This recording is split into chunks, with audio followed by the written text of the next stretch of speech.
Let me start by saying that Peter Terry was addicted to heroin. We were friends in college and continue to be after I graduated. Notice that I said I. He dropped out after 2 years of barely cutting it. After I moved out of the dorms and into a small apartment, I didn't see Peter much. We would talk online every now and then.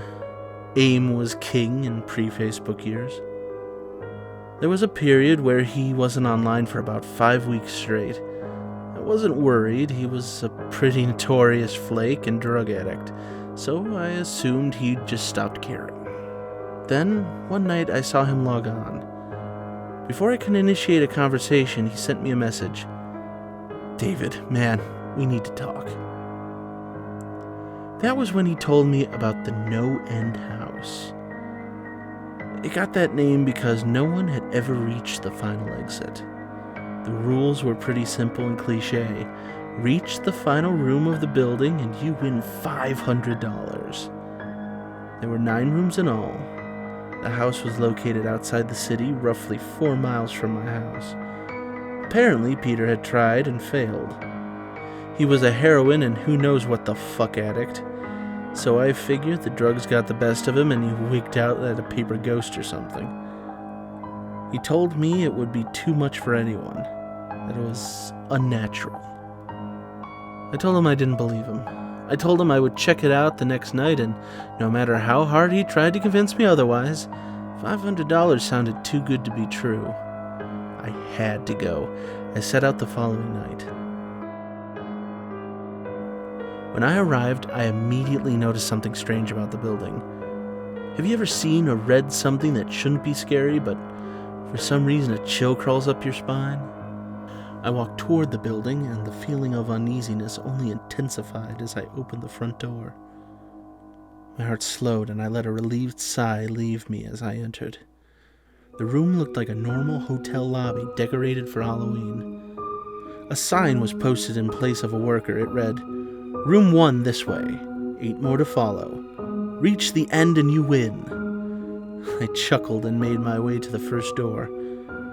The first area was almost laughable.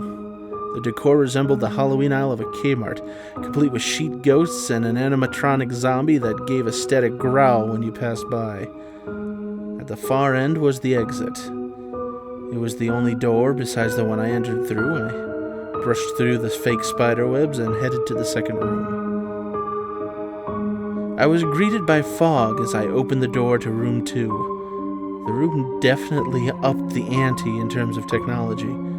Not only was there a fog machine, but a bat hung from the ceiling and flew in a circle. Scary.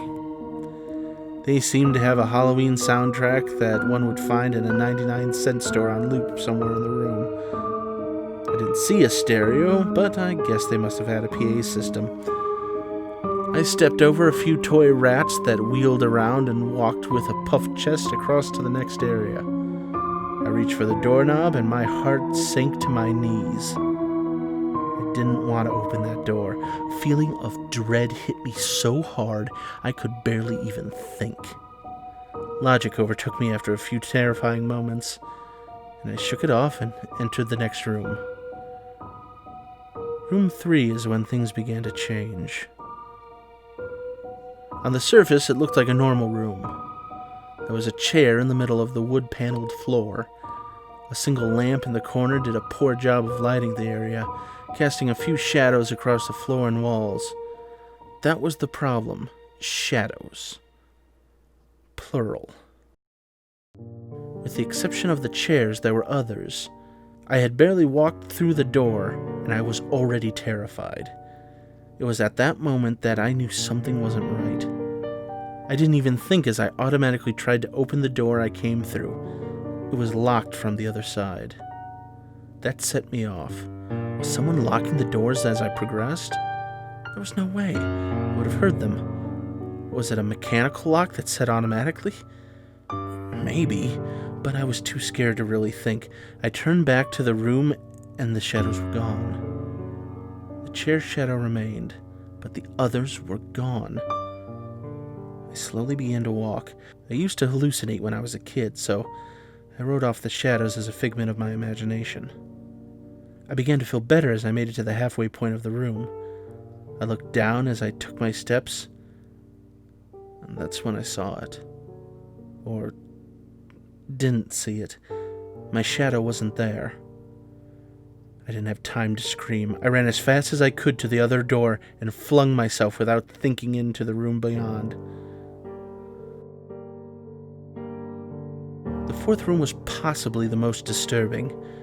As I closed the door, all light seemed to be sucked out and put back into the previous room. I stood there, surrounded by darkness, not able to move. I'm not afraid of the dark, and never have been, but I was absolutely terrified. All sight had left me.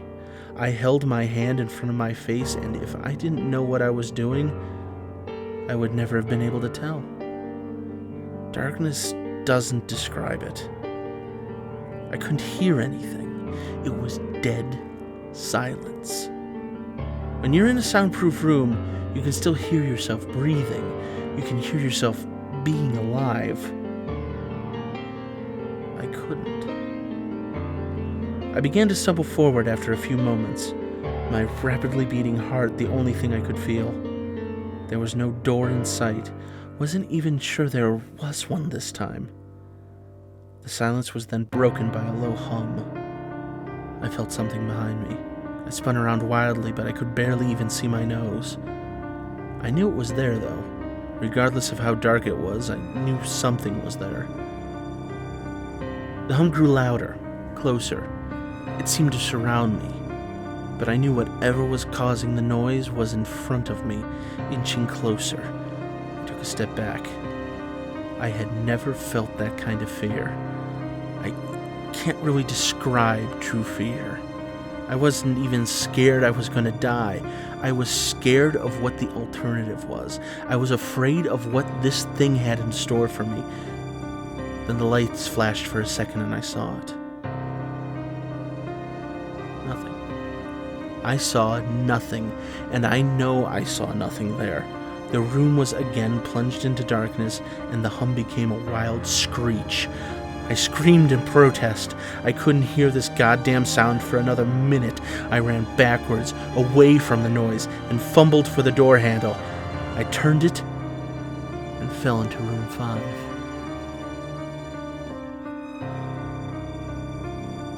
Before I describe room 5, you have to understand something. I am not a drug addict.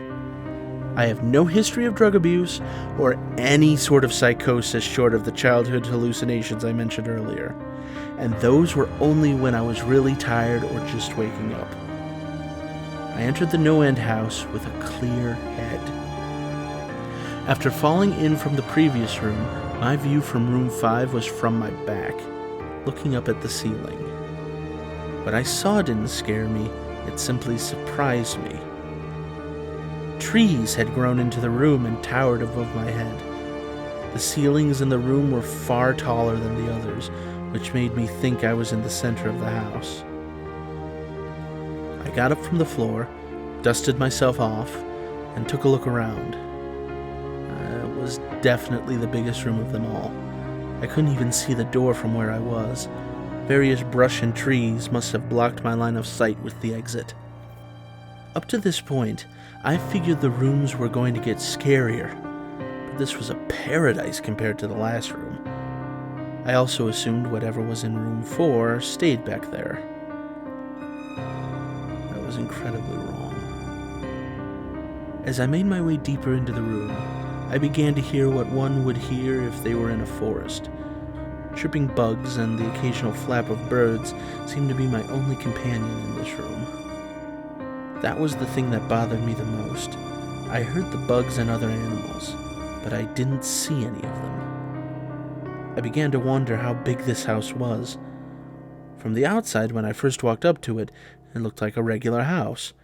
It was definitely on the bigger side, but this was almost a full forest in here. The canopy covered my view of the ceiling, but I assumed it was still there, however high it was. I couldn't see any walls either. The only way I knew I was still inside was the floor matched the other rooms, standard dark wood paneling.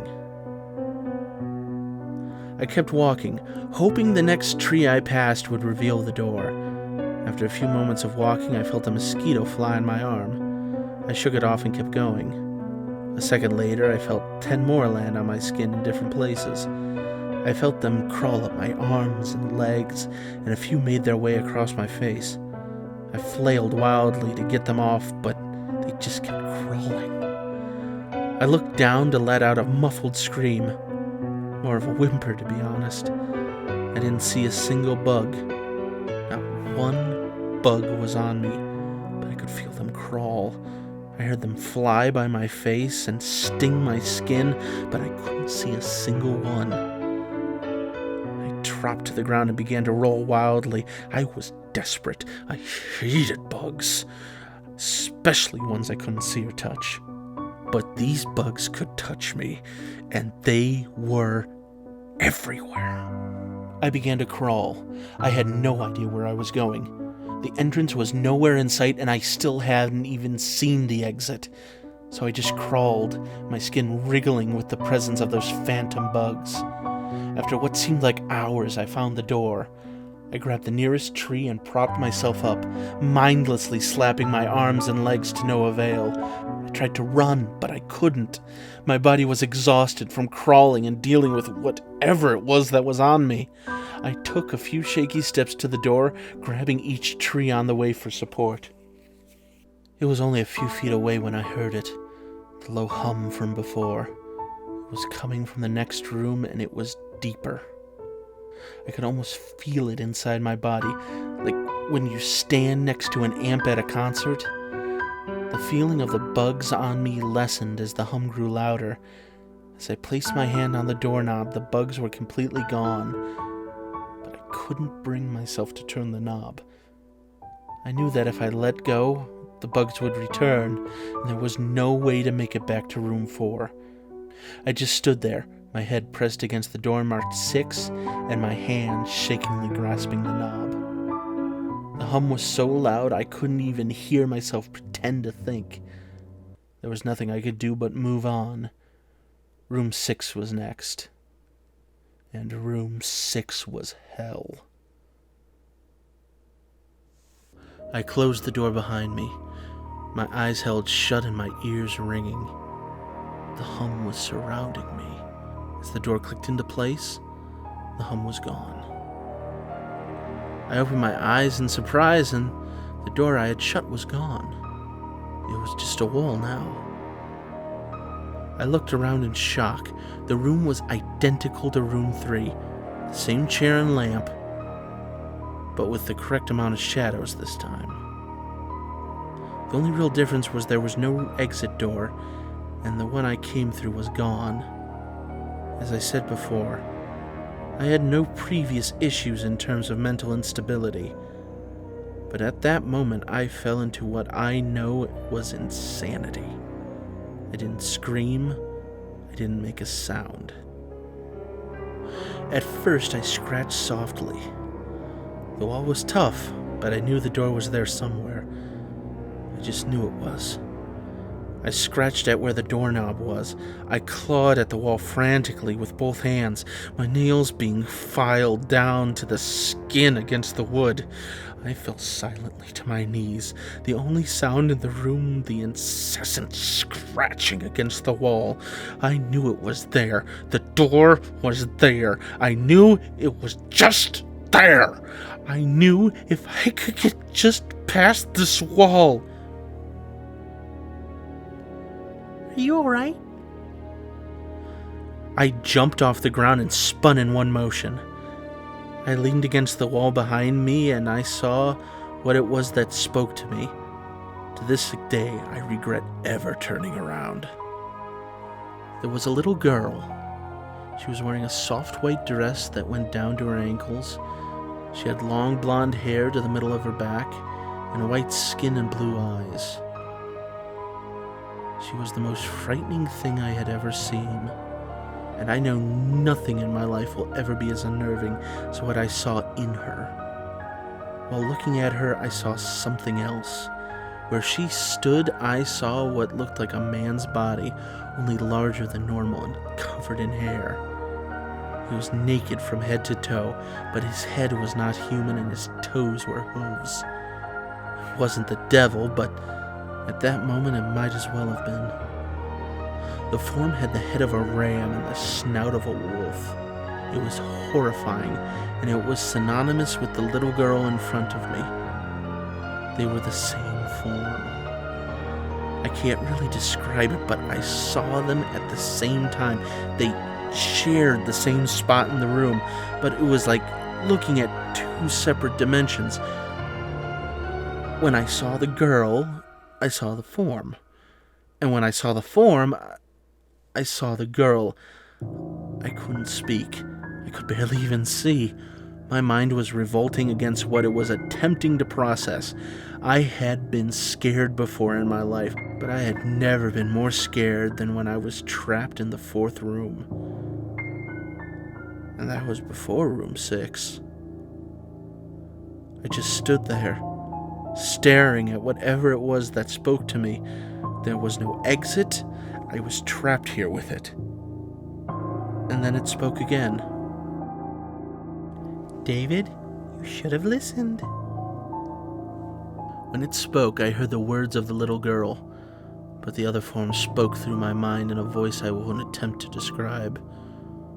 There was no other sound.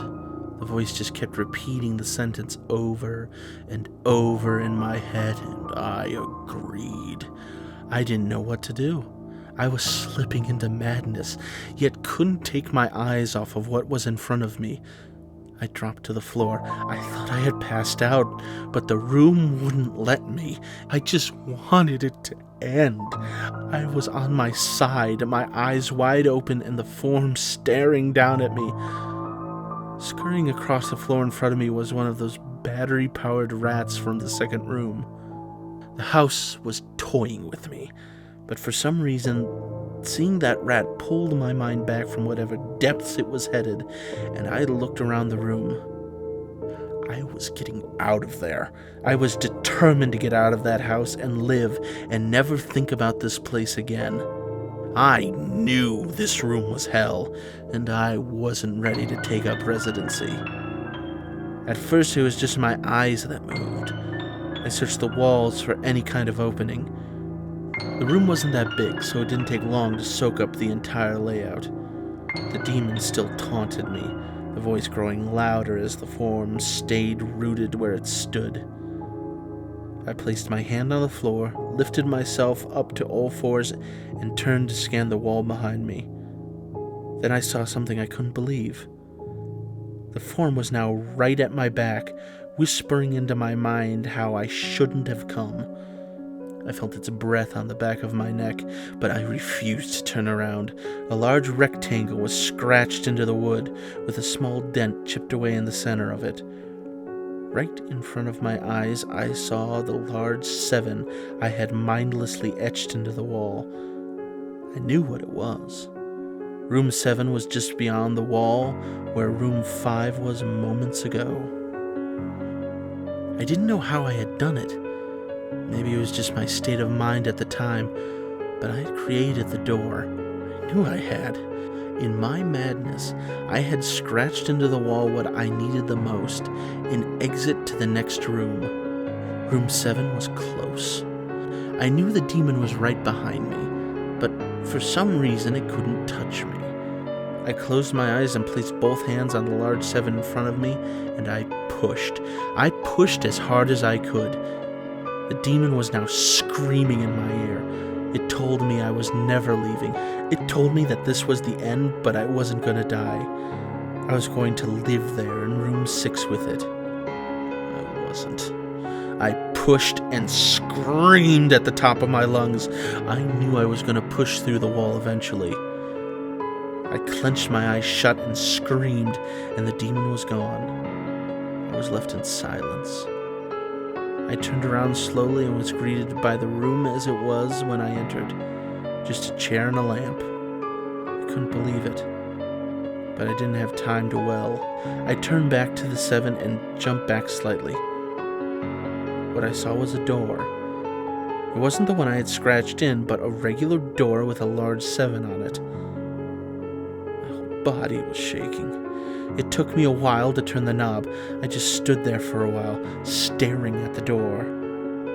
I couldn't stay in room 6. I couldn't.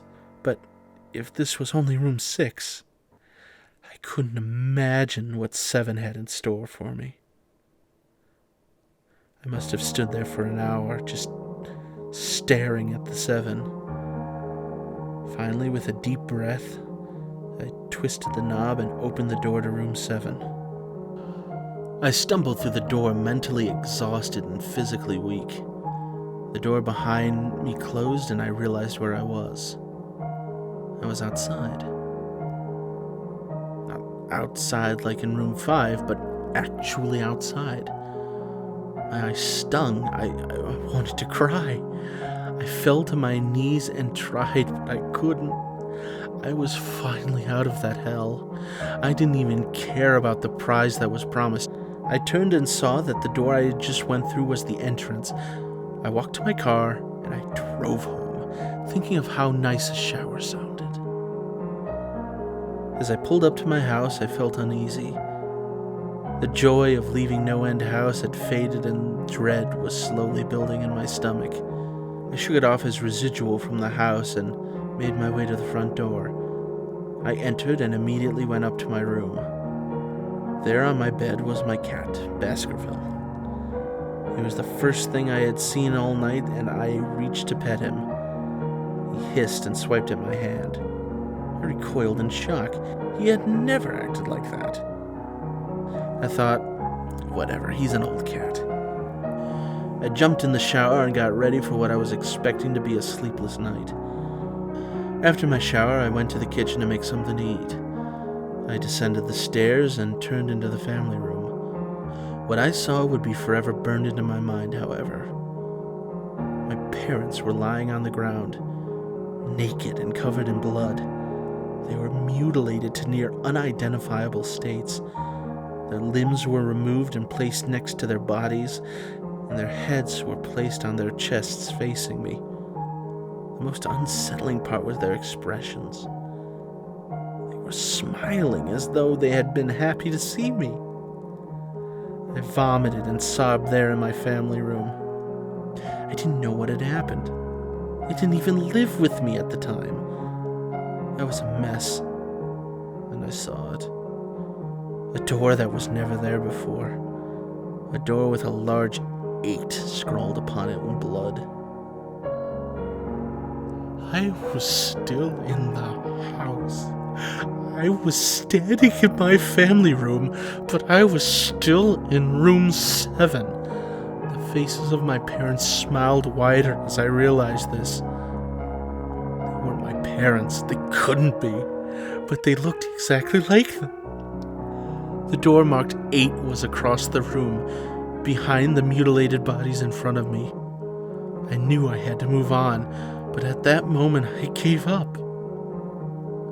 The smiling faces tore into my mind. They grounded me where I stood. I vomited again and nearly collapsed. Then the hum returned. It was louder than ever, and it filled the house and shook the walls. The hum compelled me to walk.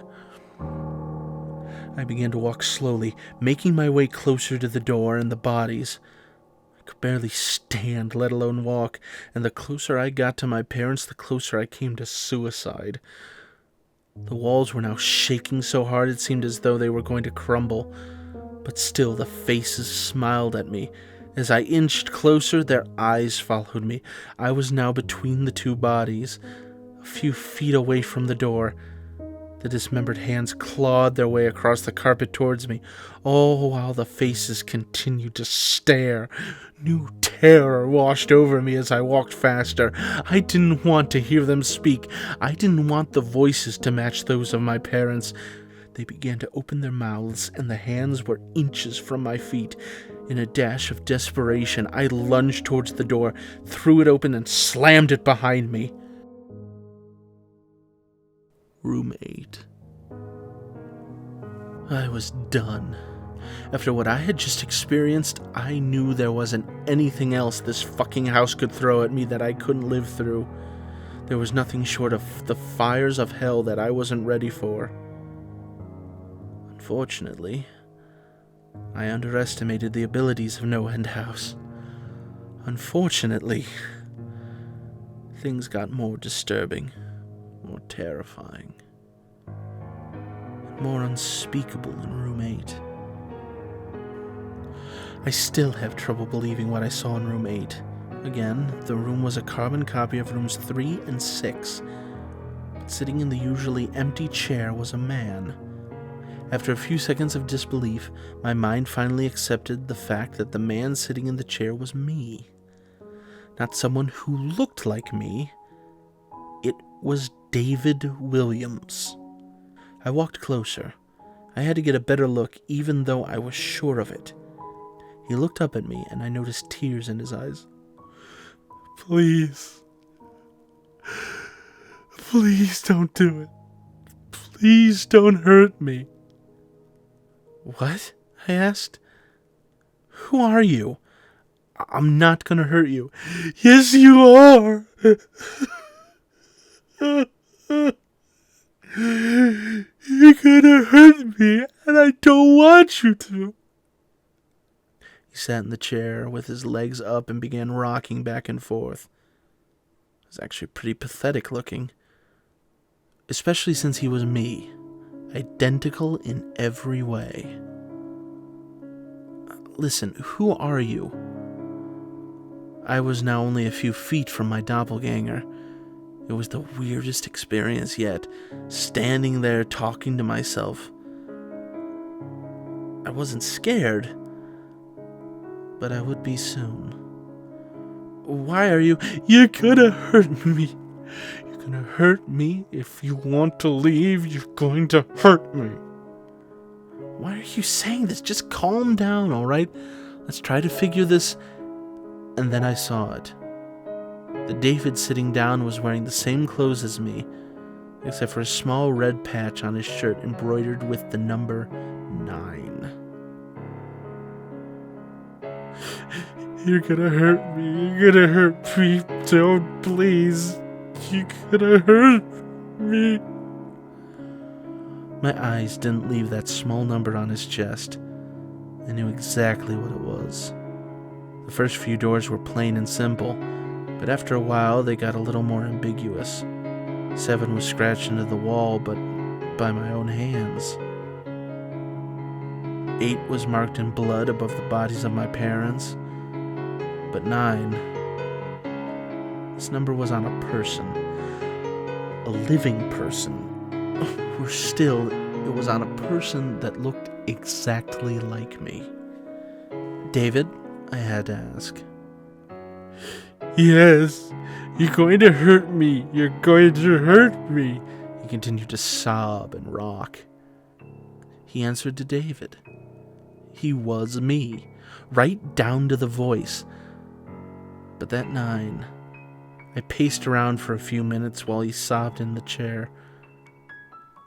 The room had no door, and similarly to room 6, the door I came through was gone. For some reason, I assumed that scratching would get me nowhere this time. I studied the walls and the floor and the chair, sticking my head underneath, seeing if anything was below. Unfortunately, there was. Below the chair was a knife. Attached was a tag that read, "To David, from management." The feeling in my stomach as I read that tag was something sinister. I wanted to throw up, and the last thing I wanted to do was remove that knife from under that chair.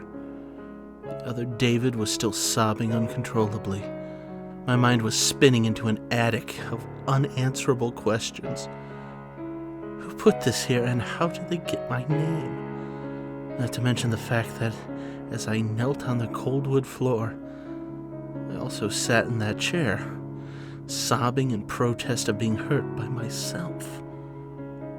It was all too much to process. The house and the management had been playing with me this whole time. My thoughts for some reason turned to Peter, and whether or not he got this far.